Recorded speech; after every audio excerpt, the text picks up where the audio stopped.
কে জিতবে আজকে? একদিকে শক্তিশালী পাঞ্জাব, অন্যদিকে শক্তিশালী আরসিবি। আরসিবির জন্য আজকের ম্যাচটা এতটা গুরুত্বপূর্ণ না যতটা পাঞ্জাবের জন্য। খেয়াল করে দেখেন, পাঞ্জাবের জয় হচ্ছে 6টা, পয়েন্ট হচ্ছে 13, ম্যাচ খেলে ফেলছে 12টা।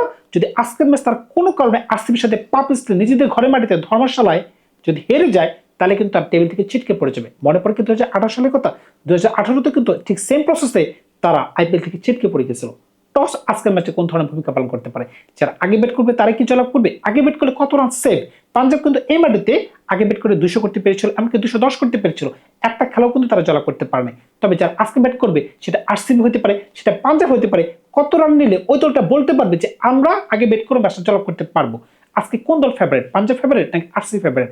আজকে কোন প্লেটক হতে পারে তুরুপের তার, যার কারণে একটা দল জয় পেতে পারে? অনেকগুলো প্রশ্ন আছে। দয়া করে আমার চ্যানেলকে লাইক করবেন, সাবস্ক্রাইব করবেন। আপনাদের ভালোবাসা এমনকি সহযোগিতা ছাড়া আমি কিন্তু কোনো মতে কিন্তু আমার চ্যানেলটাকে সামনে আগায় নিতে পারবো না। বিনীত অনুরোধ রইল। এখন যদি খেলা প্রসঙ্গে আসেন, 2018 সালে পাঞ্জাবের কি হয়েছিল? এমন কি হয়েছিল যে 2018 সালের কথা আমি বলেছিলাম, 2018 সালে কিন্তু 2026-এর মতো পাঞ্জাব টেবিল থেকে ছিটকে পড়ে গেছে। এখনো তারা কিন্তু বের হয় নাই 2026 সালে। 2018 সালে সেম জিনিসটা কিন্তু হয়েছিল। একটু মনে করে দিই, 2018 সালের প্রথম ম্যাচে পাঞ্জাব জয়লাভ করতে পেরেছিল, দ্বিতীয় ম্যাচটা তারা হেরে যায়। এরপরে 3, 4, 5, 6 এই 4টা ম্যাচ তারা জয়লাভ করে টানা। 6টা ম্যাচের মাঝখানে তাদের 5টা জয়। বুঝতে পারতেছেন? 7 নম্বর ম্যাচটা তারা হেরে যায়, এমনকি 8 নম্বর ম্যাচে তারা আবার জয়লাভ করে। তার মানে কি, 8টা ম্যাচের মাঝখানে পাঞ্জাবের জয় আছে 6টা, ম্যাচ বাকি আছে 6টা, কিন্তু পরের 6টা ম্যাচে তাদের 6টা ম্যাচে কিন্তু তারা হারতে বাধ্য হয়েছে, এমনকি টেবিলে 8 নম্বর টিম হিসেবে তারা শেষ করতে পারছে। তারা বুঝতেই পারতেছেন এটা কতটা দুঃখজনক ব্যাপার ছিল। মনে হচ্ছিল ওই বছর তারা 1 নম্বর বা 2 নম্বর টিম হিসেবে শেষ করতে পারে, কিন্তু প্লেঅফ তারা খেলতেই পারে না। রবিচন্দ্র আশ্বিন ছিল ওই সিজনের ক্যাপ্টেন। এখন এই বছরও কিন্তু তাদের যাত্রা কিন্তু এরকমই হচ্ছে। আপনি খেয়াল করে দেখেন, প্রথম 6টা ম্যাচে তারা আনবিটেন, তারা আগুনের গোলা, কিন্তু হঠাৎ করে তারা এমন কি খেলা খেলতেছে, আগে ব্যাট করে জয়লাভ করতে পারতেছে না, পরে ব্যাট করে জয়লাভ করতে পারতেছে না, নিজেদের মাটিতে জয়লাভ করতে পারতেছে না। আপনি খেয়াল করে দেখেন, দিল্লির সাথে যে একটা ম্যাচ খেলছে, জিতা ম্যাচ তারা হাইরে বসে আছে। কেন জিতা ম্যাচ? আগে ব্যাট করে তারা 210 করতে পারছে, ভালো রান কিন্তু। এমনকি যখন তারা বোলিং করতে আসলো, দিল্লির 3টা উইকেট কিন্তু টপ টপ করে তারা ফেলে দিয়েছে 33 রানে, এমনকি 70 রানের মাঝখানে স্টাফ শো আউট হয়ে গেল। তখন তো ধরেই নেওয়া যায়, যদি 70 রানের মাঝখানে আপনি দিল্লির মতো নরবড় একটা দলকে আপনি 4 উইকেট ফেলে দেন, তা আপনার ম্যাচ জয়লাভ করবেন। কিন্তু অক্ষর প্যাটেল এমনকি ডেভিড মিলার এমন একটা পার্টনারশিপ করলো দুর্দান্ত, এমনকি লাস্টের দিকে আশুতোষ শর্মা এমন পিটালেন, একবার হাতে রেখে খেলা জিতে গেল। কিভাবে সম্ভব ভাই? এই 2 দিন পরে যখন মুম্বাইয়ের সাথে তারা একটা ম্যাচ খেললো, খুবই বাজে পারফরমেন্স ছিল একটা সময়। কারণটা কি, যখন মুম্বাইয়ের সাথে আগে ব্যাটিং করলো তখন সম্ভবত 110 রানে তাদের 1 উইকেট ছিল সম্ভবত। এরপরে 140 রানে তাদের 7 উইকেট পড়ে যায়। কিভাবে সম্ভব ভাই? কিভাবে সম্ভব? একটা দলের ব্যাটিং কিভাবে এতটা নড়বড়ে হতে পারে? কিন্তু ভাগ্য ভালো ছিল, যেখানে আজমতুল্লাহ ওমর যায়, এক্সার বাটলেট, এমনকি বিষ্ণু বিনোদ, যাকে ইম্প্যাক্ট সাব হিসেবে নামানো হয়েছে, এই 3জন মিলে রানটাকে লাস্টের দিকে এতটাই পোস্ট করতে পারছে, রান কিন্তু 200 পর্যন্ত গেছে। ভালো রান ছিল ওই ম্যাচটা, কিন্তু তাদের জিতা ম্যাচ ছিল। কিভাবে জিতা ম্যাচ ছিল? শুধুমাত্র উপরের দিকে রায়ন রিকটন একটু ভালো করতে পারছে। রায়ন রিকটন, আপনি রোহিত শর্মা বলেন, নমনধীর বলেন, যত ব্যাটসম্যান আছে তারা কিন্তু সকল খেলাটাকে স্লো করে দিচ্ছে, কিন্তু লাস্টের দিকে এমন বিস্ফোরক ব্যাটিং করলো তিলক বর্মা, এমনকি উইল জ্যাক্স 3 ওভারে 50 নিয়ে গেছে। ভাই কিভাবে সম্ভব? 3 ওভারে যদি আপনি 50 রান ডিফেন্ড করতে না পারেন, এমনকি আপনি যদি ক্যাপ্টেন্সিতে ভুল করেন, খেয়াল করে দেখেন, যখন চতুর্থ ওভারটা চাহাল বল করতে আসলেন, এর আগে তার ইকোনমিক কিরকম ছিল? 4, 3 ওভার তিনি 12টা রান দিতে পারছেন, সম্ভবত একটা উইকেট তিনি নিতে পেরেছিলেন। এরপরে আপনি কেন 16তম ওভারে তাকে নিয়ে আসলেন, যখন তিনি টানা 3টা ওভার ভালো করতে পারছেন? কেন তার একটা ওভার হোল্ড করতে গেছেন? ওই যে আপনি হোল্ড করছেন, ওই যে তারা মারা শুরু করলো তিলক বর্মা, ওই কিন্তু খেলাটাকে ঘুরে গেল। এরপরে 3 ওভারে 50 রান, যথেষ্ট ভালো রান, কিন্তু আপনারা ডিফেন্ড করতে পারেন নাই। এখন যদি আপনি আরসিবির দিকে আসেন, আরসিবির যে খুব ভালো ছন্দে আছে সেটা বলার কোনো সুযোগ নাই। কারণটা কি, যখন এই ফিল্ডসর দল থেকে চলে গেলেন ইনজুরি কারণে, তার অভাব কিন্তু কেউ পূরণ করতে পারতেছে না। জ্যাকব ব্যাথর কিন্তু টানা 5 ম্যাচে 5টাতে ফ্লপ। আজকে কি জ্যাকব ব্যাথর উপরে খেলবে, নাকি মাঝখানে জর্ডান কক্স, ইংল্যান্ডের ব্যাটসম্যান, তিনি ঢুকে যাবেন? এই প্রশ্ন তো উৎপন্ন হচ্ছে। যদি কোনো কারণে জ্যাকব ব্যাথরকে তারা বসায় দেয়, তখন কিন্তু রোমেরো শেফার্ড আজকে আবার দলের মাঝখানে ঢুকতে পারে, কারণ কি ধর্মশালায় খেলা, ধর্মশালায় কিন্তু পেস বলটা একটু বেশি কাজে দেয়। পেস বোলিং অলরাউন্ডার, তার ব্যাটিংটাও কিন্তু আজকে কাজে আসতে পারে। অন্যদিকে আপনি যদি মনে করেন যে ভেঙ্কটেশ আয়ারকে উপরে পাঠিয়ে দিবে, তাহলে কিন্তু তাদের দলটাকে দেখতে খারাপ লাগতেছে না। আপনি খেয়াল করে দেখেন, তারাও কিন্তু নরবরে আসে। আপনি খেয়াল করেন কি কারণে, মুম্বাইয়ের সাথে যে একটা ম্যাচ ছিল, যখন 166 তারা নিতে পেরেছিল রায়পুরে, ওই খেলাটা কিন্তু লাস্ট বলে তারা নাটকীয়ভাবে জয়লাভ করতে পারছে।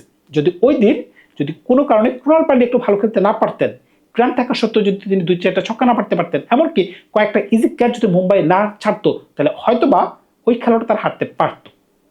বুঝতেই পারতেছেন তারাও কিন্তু ভালো ছন্দে না। আপনি খেয়াল করে দেখেন উপরের দিকে জ্যাকব ব্যাথর ভালো করতে পারতেছে না। রজত পাতিদার একটা সময় এবছর টুর্নামেন্টের দুর্দান্ত গ্রেট মানে স্ট্রাইকার ছিল, তিনি এখন ব্যাটে বল লাগাতে পারতেছে না। জিতেশ শর্মা এবছর পুরাটাই ফ্লপ, রোমেরো শেফার্ড ফ্লপ, এমনকি টিম ডেভিডও মাঝে মধ্যে ফ্লপ যাচ্ছেন, মাঝে মধ্যে না ইদানিংকালে বেশ কয়েকটা ম্যাচে কিন্তু তিনি ফ্লপ যাচ্ছেন। সুতরাং বুঝতেই পারতেছেন তারাও কিন্তু ছন্দহীন। বিরাট কোহলি এর আগের ম্যাচে একটা দুর্দান্ত 100 করতে পারছেন কলকাতার বিরুদ্ধে। কলকাতার বিরুদ্ধে কিভাবে করতে পারছেন, যখন কলকাতা আগে ব্যাট করে 192 করতে পারছেন, তিনি কিন্তু 60 বলে একটা 100 করে একটা সহজ জয় কিন্তু আরসিবিকে এনে দেয়। এর আগের দুইটা ম্যাচ কিন্তু তিনিও গোল্ডের ডাক ছিলেন। তিনি 1 রান করার পর যে একটা সেলিব্রেশন দিয়েছেন মারাত্মক মানে মারাত্মক। আজকে আরসিবি দলে কোন ধরনের পরিবর্তন হতে পারে? তেমন কোনো পরিবর্তন নাই। যদি জ্যাকব ব্যাথরকে তারা বসাতে চায়, জ্যাকব ব্যাথরকে তারা বসাতে পারে এই জায়গায়, উপরে তারা ব্যাকগ্রাউন্ডে আগে নিতে পারে, মাঝখানে জর্ডান কক্সকে তারা নিতে পারে 5 নম্বর পজিশনে, এমনকি রোমেরো শেফার্ডকে তারা আবার দলে আনতে পারতেছে। কারণ কি এই মাঠে যেহেতু ধর্মশালায় খেলা, যেহেতু স্পিন বলার এত বেশি কার্যকরী না, পেস বলার ভালো কার্যকরী, জশ হ্যাজলউড, ভুবনেশ্বর কুমার, এমনকি জ্যাকব ডাফি, তার সাথে যদি রোমেরো শেফার্ড বল করতে পারে জিনিসটা কিন্তু দেখতে ভালো লাগে। রাকিব সালাম তো আছেই, কুরআন পান্ডিয়া তো অ্যাজ এ অলরাউন্ডার তো ভালো বলিং করতেই পারবে। এছাড়া তেমন কোনো পরিবর্তন নাই। উপরে বিরাট কোহলি, দেবদীপ পাডিক্কেল, ভেঙ্কটেশ আয়ার, জিতেশ শর্মা, তারপরে তাদের ক্যাপ্টেন রজত পাতিদার, এই তো টিম ডেভিড। এখন যদি আপনি এই দলটার প্রতি আসেন, যে দলটা ক্রমান্বয়ে হারতেছে, যেই দলটা আজকে জেতা খুবই প্রয়োজন, দলটার নাম হচ্ছে পাঞ্জাব। পাঞ্জাব কি করতে পারে ভাই, আপনি খেয়াল করে দেখেন। আমি কিন্তু আবার আগের ভিডিওতে বেশ কয়েকবার বলেছিলাম যে আপনারা কেন আজমতুল্লাহ ওমর থেকে বেঞ্চে বসা রাখছেন। তিনি কিন্তু ওয়ানডে 1 নম্বর ওডিআই র্যাঙ্কিং এর প্লেয়ার, তার মতো প্লেয়ারকে আপনার বেঞ্চে বসা রাখছেন। তিনি দেখেন প্রথম ম্যাচে এসে কিন্তু তিনি তার ঝলক দেখাতে পারছেন, তিনি ব্যাট করে রান করতে পারছেন, এমনকি বল করে 2টা উইকেট নিতে পারছেন। তার মতো প্লেয়ারকে আপনার বেঞ্চে বসা রাখছেন কেন ভাই, কেন? তারপরে সবচেয়ে বড় দুঃখজনক ব্যাপার হচ্ছে শ্রেয়াসের মতো ক্যাপ্টেন, যে কিনা এবছর মনে হচ্ছিল তিনি দুর্দান্ত কিছু করতে পারবেন, তিনি ব্যাট করে ওই ধরনের জোরও সারাই ফেলছেন। আমি কিন্তু আগের ভিডিওতে বলছিলাম যে কভার কোহলি ভালো খেলতে পারতেছে না, তাকে বসায় দেন, তার পরিবর্তে নেহাল ব্যাদারকে ঢুকান, কিন্তু না, আপনারা তাকেই খেলাচ্ছেন। এর আগের ম্যাচে তিনি 18 বলে 17 করতে পারছেন, খেলার মোমেন্টাম তিনি নষ্ট করে দিচ্ছেন। ভাই তিনি একটা সময় 2-3টা ম্যাচ ভালো খেলেছিলেন, কিন্তু 7-8টা ম্যাচে তিনি খারাপ খেলতেছেন, এটাকে আপনাদের চোখে পড়তেছে না? তাহলে কেন আপনারা তাকে ব্যাক করে যাচ্ছেন? আজকের ম্যাচে অবশ্যই কিছু পরিবর্তন দরকার। যেমন উপরে প্রাফসিমরন সিং, প্রায়াগশায়ার, ঠিক আছে, 3 নম্বরে আপনি শ্রেয়াসকে পাঠিয়ে দেন, 3 নম্বরে শ্রেয়াসের, 4 নম্বরে আজমতুল্লাহ ওমর, তিনি কিন্তু টপ অর্ডারে ব্যাট করতে পারেন। 5 নম্বরে স্ট্রংসকে পাঠিয়ে দিতে পারতেছেন, 5 নম্বরে যদি স্ট্রংস ব্যাটিং করে, 6 নম্বরে আপনি পাঠাইতে পারতেছেন মার্কো স্টয়নিস, 7 নম্বরে আপনি নেহাল ব্যাদারকে পাঠান, 8, 9, 10, 11, 8 নম্বরে মার্কো ইয়ানসন, 9 নম্বরে এক্সেল বাটলেট, কিংবা আমি আজকে চাইতেছিলাম লুকি ফার্গুসন। এই পিচে জেনুইন পেস বলার প্রয়োজন। জেনুইন পেস বলার মানে কি, যার কাছে মারাত্মক পেস আছে, আবার এক্সেল বাটলেট কিন্তু ব্যাটিংও উপকারী। সুতরাং বুঝতেই পারতেছেন এখানে কিন্তু একটু তারা চিন্তায় থাকবে। তারপরে 10 নম্বরে আর্শদীপ সিং, 11 নম্বরে চাহাল। এখন চাহালকে আজকে ম্যাচ কি খেলানো উচিত হবে কিনা, কারণটা কি, এই পিচে কিন্তু স্পিনার এত বেশি কার্যকরী না। যদি স্পিনার বেশি কার্যকরী না হয় তাহলে সরাসরি আপনি কিন্তু বিজয় কুমার বৈশাখকে নিতে পারতেছেন ইম্প্যাক্ট সাব হিসেবে, বৃষ্টি বিনোদ আছে। আর যদি মনে করেন হারপ্রীত বারকে প্রয়োজন হবে বা চাহালকে প্রয়োজন হবে ইম্প্যাক্ট সাব হিসেবে, আপনি কিন্তু দল ঢুকাইতে পারতেছেন। পাঞ্জাবকে একটা বিষয় অবশ্যই খেয়াল রাখতে হবে, বিষয়টা হচ্ছে সিম্পল। যখন ভুবনেশ্বর কুমার নতুন বলটা হাতে নেবে, জশ হ্যাজলউড নতুন বলটা হাতে নেবে, তারপরে জ্যাকব ডাফি নতুন বলটা হাতে নেবে, যখন এই পিরিয়ডটাতে যেন তারা ভালো খেলতে পারে, রান একটু কম আসুক, কিন্তু এখানে যেন উইকেট তারা না হারায়। যদি কোনো কারণে এই ফেসটা তারা পার করতে পারে একটু ভালো মতো, তখন কিন্তু পাঞ্জাবের পাল্লা ভারী হইতে পারে। এখন পাঞ্জাব যদি আজকের ম্যাচে জয়লাভ করতে চায়, অবশ্যই কিন্তু টপ অর্ডার থেকে রান আসতে হবে। বিশেষ করে প্রাফসিমরন সিং, প্রায়াগশায়ার, শ্রেয়াস আয়ার, এই 3 জনের রান করতে হবে। এমনকি নিচের দিকে আজমতুল্লাহ ওমর, মার্কো স্টয়নিস, তাদের ভালো ব্যাটিং করতে হবে। বোলিং এর ক্ষেত্রে Indian premium bowler Arshdeep Singh, ওনাকে ভালো বল করতে হবে। এক্সেল বাটলেট কিংবা লুকি ফার্গুসন, ওনাকে ভালো বল করতে হবে। মানে সবাইকে ভালো বল করতে হবে। আপনি যদি এই মাটিতে একটু খারাপ বল করেন না, 2 থেকে 3টা ওভার যথেষ্ট কিন্তু খেলা শেষ করে দেওয়ার জন্য। এর আগের ম্যাচটা কিন্তু তার জ্বলন্ত প্রমাণ। 3 ওভার 50 রানের প্রয়োজন, আপনাদের কাছে প্রিমিয়াম 3টা ওভার, 3 জন বলার আছে যে কিনা 3টা ওভার বল করবে, এরপরেও কিন্তু আপনারা ডিফেন্ড করতে পারতেছেন না। এটা কিন্তু খুবই দুঃখজনক একটা ব্যাপার। এমনকি ক্যাপ্টেন্সি ভুল করতেছেন, যখন 3টা ওভার তিনি ভালো করতে পারছেন।